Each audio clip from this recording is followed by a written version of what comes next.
Ahora vamos a estudiar el circuito RLC en serie con fuentes. Con fuentes se refiere a que podemos tener fuentes independientes en T mayor que 0 y también en T menor que 0 si fuera el caso. Entonces, aquí en el inductor vemos que va a tener una corriente debido a esta fuente en T menor que 0 y en T mayor que 0 va a estar actuando esa fuente también.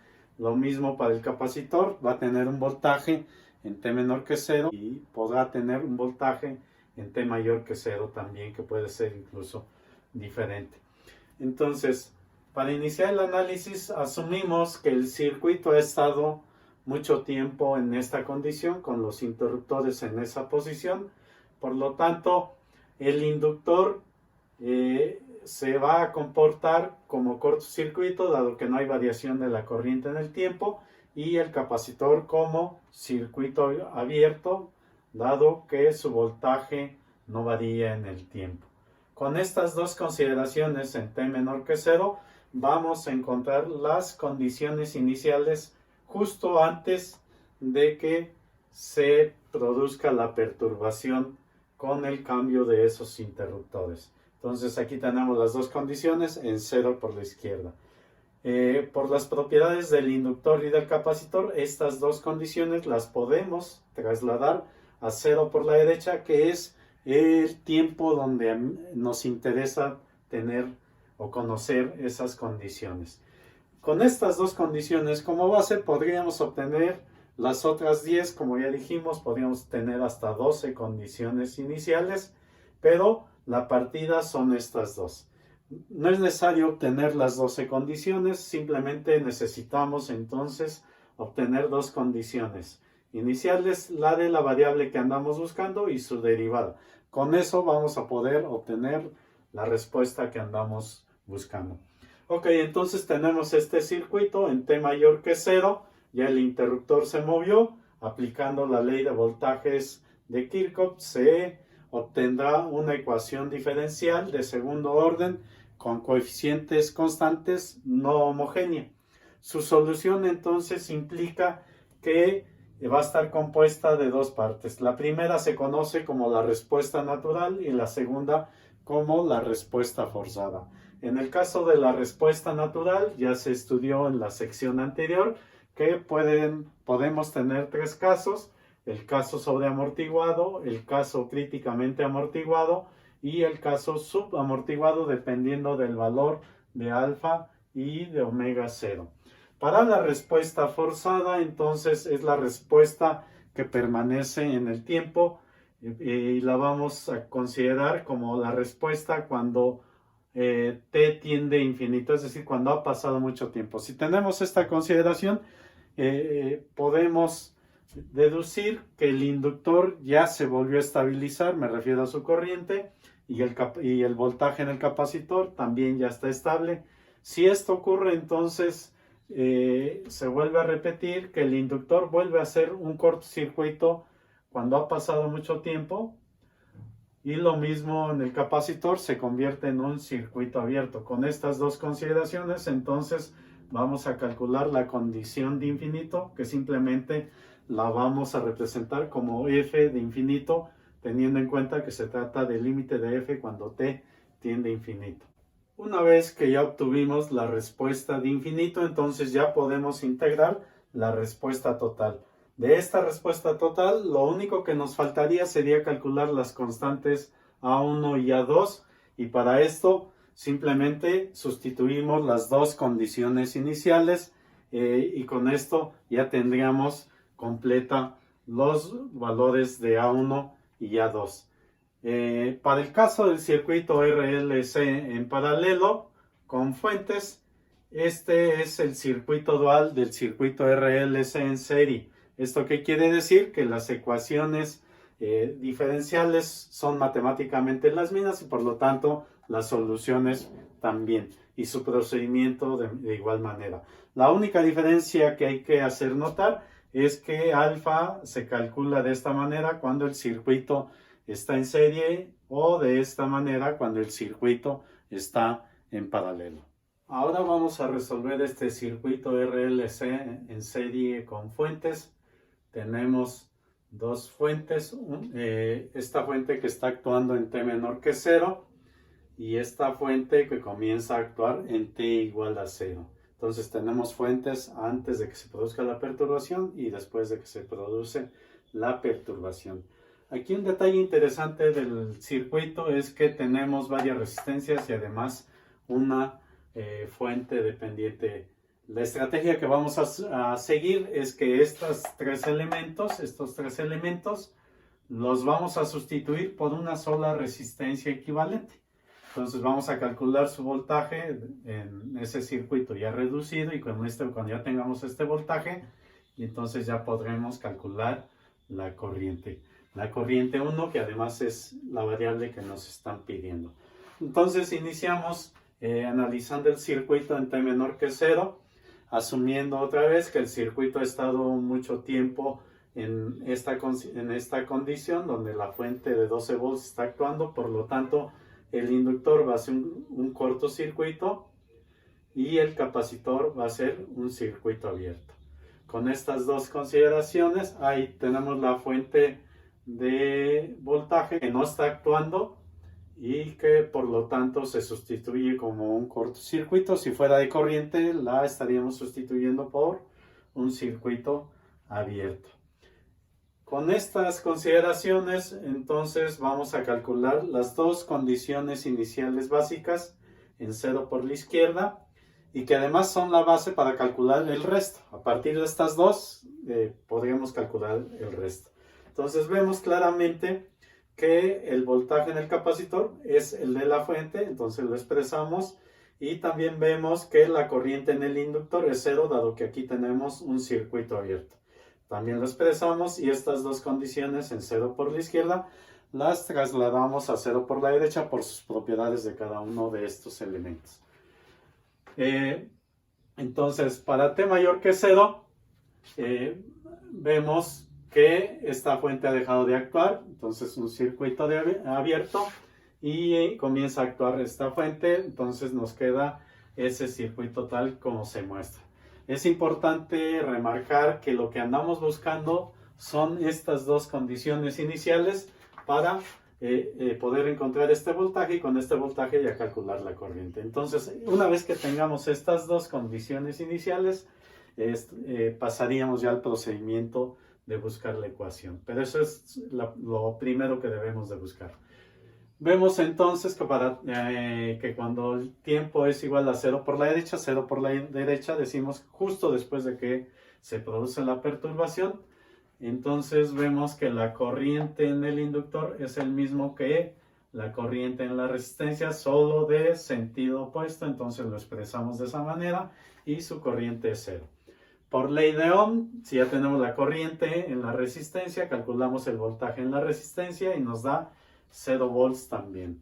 Enseguida aplicamos ley de voltajes a este lazo y nos va a quedar más BL más BC menos BR menos 5 igual a 0. De ahí despejamos BL, el resto de los términos ya son conocidos y nos da un valor de menos 7 volts. Enseguida usamos la ecuación del inductor que nos dice que la derivada de la corriente en el tiempo es igual al voltaje sobre la inductancia aplicado en 0 por la derecha. Entonces tenemos que su derivada en 0 por la derecha es igual a menos 14 amperes por segundo. Y también podemos decir que esta corriente siempre va a ser igual a esta de sentido opuesto en todo momento. Si obtenemos su derivada, se sigue conservando la igualdad y luego si sustituimos en 0 por la derecha, la igualdad se mantiene, lógico, con su signo menos, y eso nos da un valor para la derivada de la corriente en 0 por la derecha con respecto al tiempo de 14 amperes por segundo. Entonces, con este valor ya podemos plantear la derivada de la resistencia en 0 por la derecha por ley de Ohm. Sabemos que es igual a la resistencia equivalente por su derivada de la corriente en 0 por la derecha.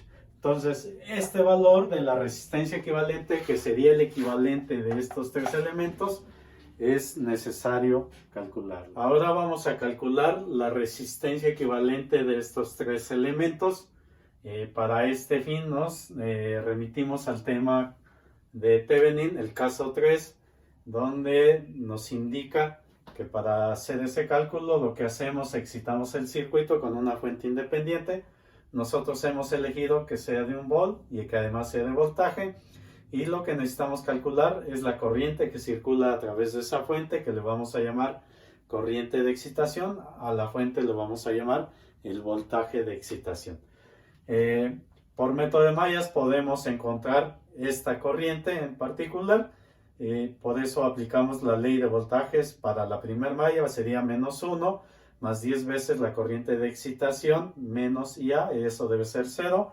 Para la segunda malla empezamos aquí, 20 veces la corriente IA más el valor de esta fuente, que es 5 veces I1 más 10 veces IA menos I de excitación, y eso debe ser igual a 0. Como aquí aparece otra variable, podemos relacionar esta nueva variable con nuestras variables de corriente de malla y vemos que I1 es igual a la corriente de excitación menos IA.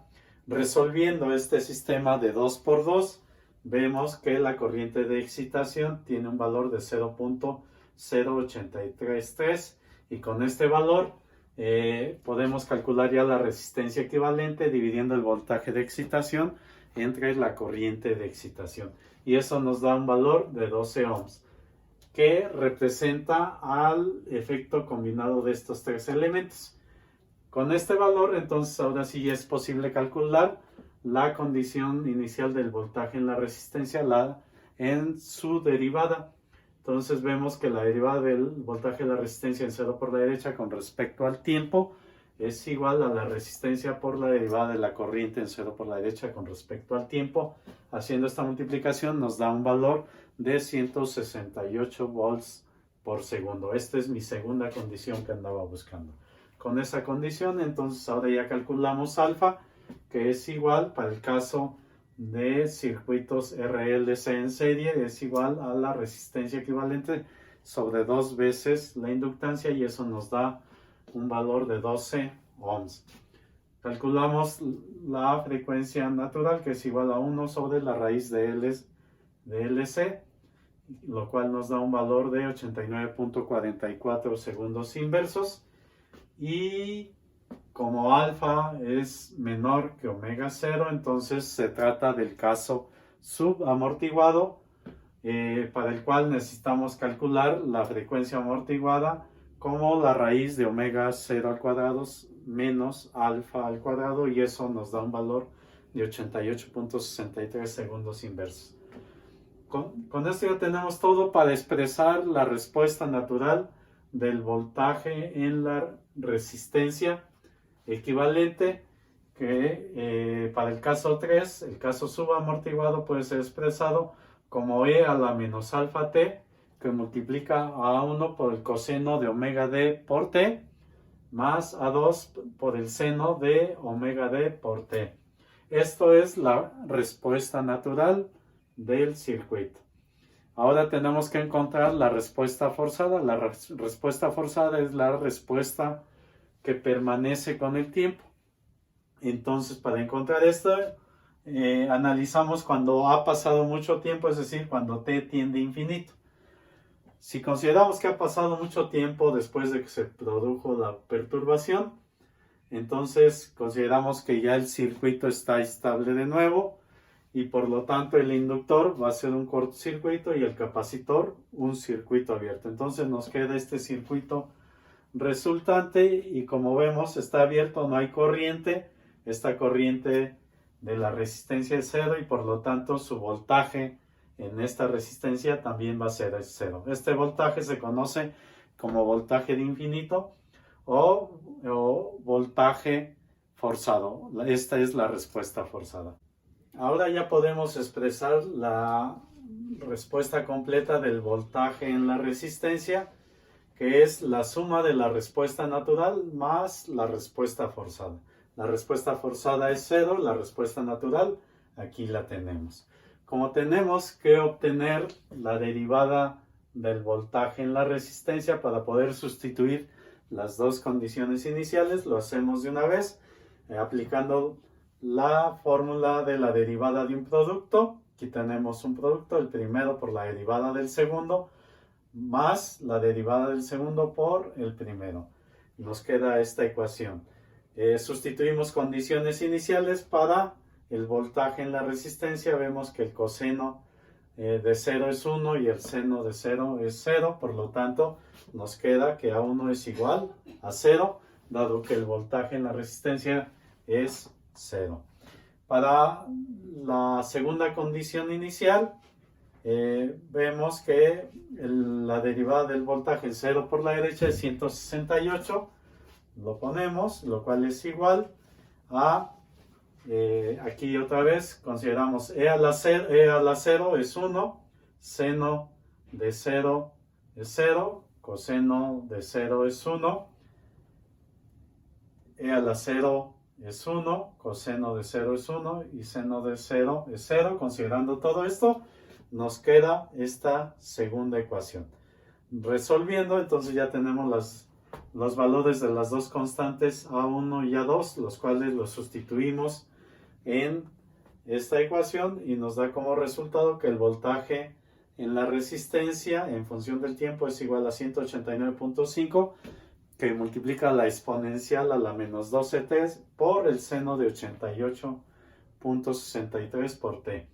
Con este valor del voltaje vemos que ya podemos calcular I1, que es realmente lo que nos piden, aplicando la ley de Ohm, donde R vale 10 y por lo tanto el resultado final para I1 va a ser igual a 18.95, que multiplica la exponencial negativa de E a la menos 12t, que multiplica el seno de 88.63 por t. Esta ecuación es válida solo para t mayor que 0.